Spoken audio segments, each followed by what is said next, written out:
Bonjour tout le monde, alors notre rapport à présent est fait. Nous n'avons plus qu'à le diffuser. Alors pour le diffuser, il existe plusieurs méthodes. D'abord, peut-être qu'on va souhaiter simplement l'afficher à partir de notre ordinateur courant. Pour l'afficher, bien entendu, on ne va pas rester dans ce mode-là.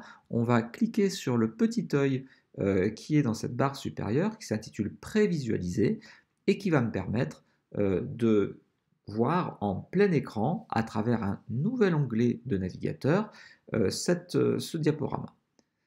Alors, il lui faut quelque temps, le temps de préparer l'environnement.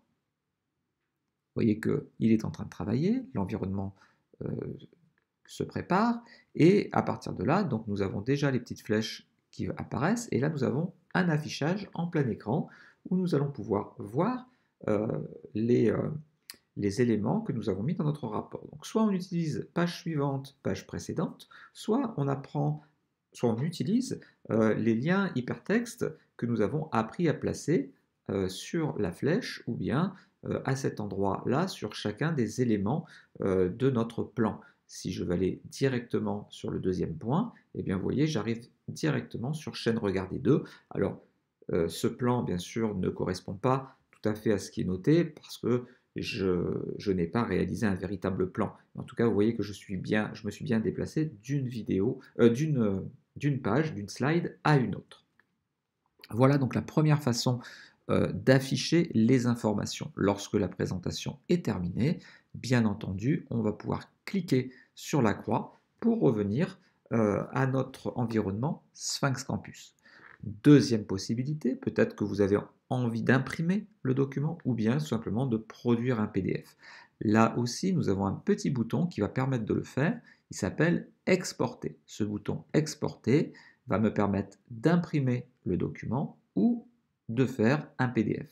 À partir de là, je vais indiquer si je veux un PDF, un PowerPoint, un fichier Excel, un fichier Word ou un fichier LibreOffice. En général, on souhaite des PDF et on va aussi pouvoir donner un nom au fichier, analyse. On peut indiquer toutes les pages, pages courantes, ou alors une sélection personnalisée, par exemple de la page 3 à la page 5. C'est ce qui se fait habituellement sur les options d'impression. On va essayer donc de créer ce fichier analyse.pdf sur toutes les pages. On fait OK. Et là, vous voyez qu'il y a un petit 1 qui apparaît. La génération d'un rapport PDF prend un peu de temps. Donc, on va lui laisser le temps de produire en fait le document. Vous voyez que là, ça avance petit à petit. On est à 50% déjà. Et on va enfin récupérer ensuite le PDF une fois qu'il sera terminé. Voilà, donc il est quasiment terminé sur la plateforme. À partir de là, on voit qu'on peut le télécharger, analyse PDF. On va donc le télécharger et il sera disponible bien sûr sur notre ordinateur. Si on ne souhaite pas le télécharger, on peut également le jeter à la poubelle, il y avait une petite corbeille à droite. Donc là vous voyez qu'il a été téléchargé, il fait 2,2 mégas, donc ce n'est pas un PDF trop lourd, et vous voyez que la présentation elle est tout à fait correcte, cela présente un document bien présenté. Voilà donc pour cette deuxième partie, je vais fermer ce fichier PDF, je vais fermer celui-ci, je reviens sur mon environnement, donc je peux jeter à la poubelle mon fichier PDF, supprimer oui, et enfin j'ai appris à afficher le rapport, à exporter le rapport, j'ai vu qu'on pouvait l'imprimer, mais on peut aussi tout simplement partager la vue avec quelqu'un. Donc pour partager la vue, ça peut se faire à ce niveau-là, avec ce petit symbole de partage. Il suffit de cliquer dessus, on a un lien, et puis donc on va copier ce lien, on va pouvoir le communiquer. Bien entendu, on a aussi la possibilité d'y accéder et de modifier et d'y placer un mot de passe. L'accès peut être libre, protégé ou interdit lorsqu'on ne veut plus que les gens regardent ce lien qui a été partagé il y a 1, 2 ou 3 semaines. Si vous souhaitez mettre un accès protégé, il faut bien entendu modifier le mot de passe, placer un mot de passe et faire OK. Et seule la personne qui a le mot de passe pourra visualiser. Là, moi, je vais le laisser en accès libre. OK. J'ai copié le lien. Donc, normalement, quand je me mets sur un nouvel onglet, que je colle ce lien, je vais ouvrir le rapport et je pourrai donc voir ce travail qui a été effectué, quelle que soit la personne qui le regarde, que l'on ait ou que l'on n'ait pas de licence Sphinx Campus, bien entendu.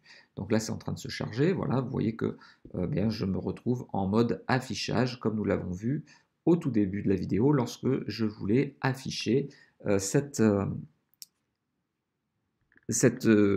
rapport Sphinx Campus. Voilà donc les différentes façons de travailler, de partager l'information avec Sphinx Campus. Je l'affiche, je l'imprime, j'en fais un fichier, ou encore je partage le document pour une consultation à un instant T. Si je reviens sur mon environnement, on va voir que à partir du menu analyse, j'avais aussi la possibilité de partager, vous voyez, ce rapport de façon pratique de la même manière, hein, en fait, hein, ça revient exactement au même, c'est-à-dire que si je fais partager, vous voyez que là, j'ai tout de suite le lien de partage et on me dit que il n'y a pas de restriction placée pour l'affichage des données. Si je veux en mettre, il faut aller dans contrôler les accès. Donc c'est exactement la même chose que ce que l'on a vu précédemment. J'espère que cette vidéo vous a plu. Si c'est le cas, eh bien, n'hésitez pas à liker la vidéo, à vous abonner à la chaîne et bien entendu à commenter car il y a certainement d'autres choses qui permettent de voir les rapports que vous avez créés. N'hésitez pas à le placer dans les commentaires. À très bientôt.